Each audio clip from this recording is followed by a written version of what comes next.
This person doesn't seem to believe in the Anunnaki in terms of aliens. So I've put a post up. Now, bearing in mind, he is actually from the University of California, which is funded by you-know-who. So you can probably guess where I'm going with this. So I've put a post up. Let's see if it gets deleted. And yes, I use Mark Thomas as an alias. What was the shrine to Nibiru, I've asked? Also known as Nibruki. Shrine, a place regarded as holy because its association with a divinity or sacred person or relic marked by a building or other constructions. Then I wrote the brothers Enki and Enlil, etc. called planets deities. Thus, the shrine to Nibiru would be the shrine to Nibiru, aka Nibiru, which I've read in translations. If it's not a shrine to their planet, then what is the shrine for? Let's see if he deletes my comment. Wow, you ain't gonna believe this.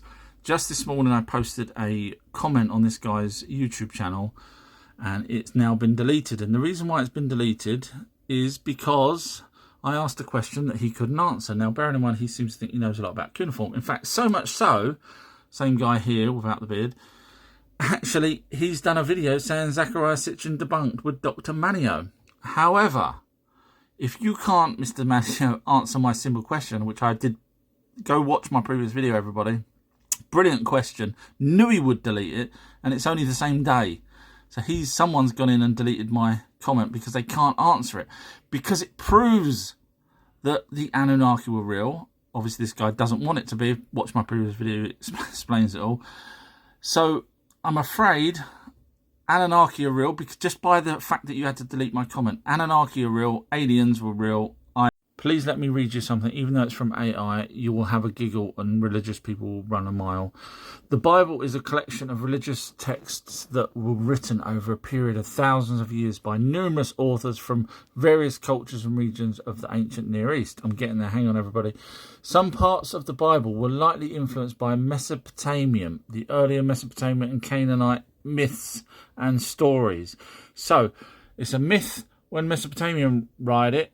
When the Bible takes that myth and puts it into a Bible, it becomes a fact. How does that work? Stupid, isn't it? Obviously, it goes on here, it says that same about the flood myth from Mesopotamia. And of course, once it goes into the Bible, religious people say it's fact.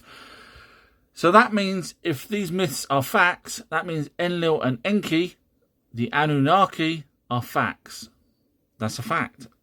You can't have it both ways. You either take the myths or you don't take the myths. It's a fact. So we need to be very careful when we read the Sumerian tablets and the translations of the Sumerian text, believing, oh, this is all true. No, the lies begin there already. So this is Michael Tellinger, who I adore as a researcher. I've watched most of his videos and think he's amazing. However, he's talking about the Sumerian tablets being lies. I've done my research. The only reference I can find where they've sort of embellished things is later on in time, where Marduk, for example, says that he smashed into a planet called Tiamat and broke it up. And Gilgamesh basically hyped himself up something rotten, and the demigods of Greece, which are still part of the Anunnaki, they hyped themselves up as well. So I would like to see evidence of where they've lied. In other words, where they talk about something and then we can actually factually prove that that's incorrect, because I can't find anything like that. So yeah, that's my problem. In search of gold. On their home planet, gold is turned into a liquid which is used to create a protective blanket around their planet's atmosphere. Sadly, this is why, although he's got 1 million followers, he hasn't actually done the research. What he's done is he's took, I don't know where he's even got the liquid part from, but the actual tablets do talk about creating it into dust particles, tiny particles, not liquid. So obviously, if you pour liquid in your atmosphere, chances are it's going to come straight down. You sprinkle gold particles in the atmosphere, and then they will probably stay there. So that even the logic just doesn't sit right with me that he said liquid. But all I was just trying to say is that there's people out there, bless them, that have great followers, but then those followers then come to me and tell me I'm wrong when I've done 40 years of research. But TikTokers that don't do any research can just say what they want, and I get told that I'm wrong. Crazy world. The New York Post sent a reporter to Skinwalker Ranch to work out whether or not Skinwalker Ranch is genuine and whether or not the people are misleading people. And I say that because I've watched all 3 of the videos, and that's the way this is portrayed.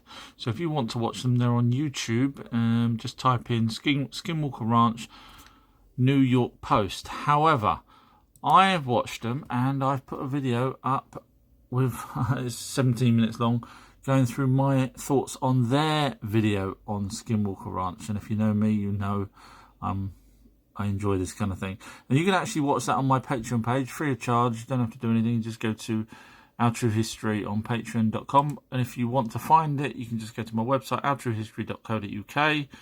I've got obviously lots of other things on my website, but you can just click straight through. So ourtruehistory.co.uk, and then you can find the video on Patreon there.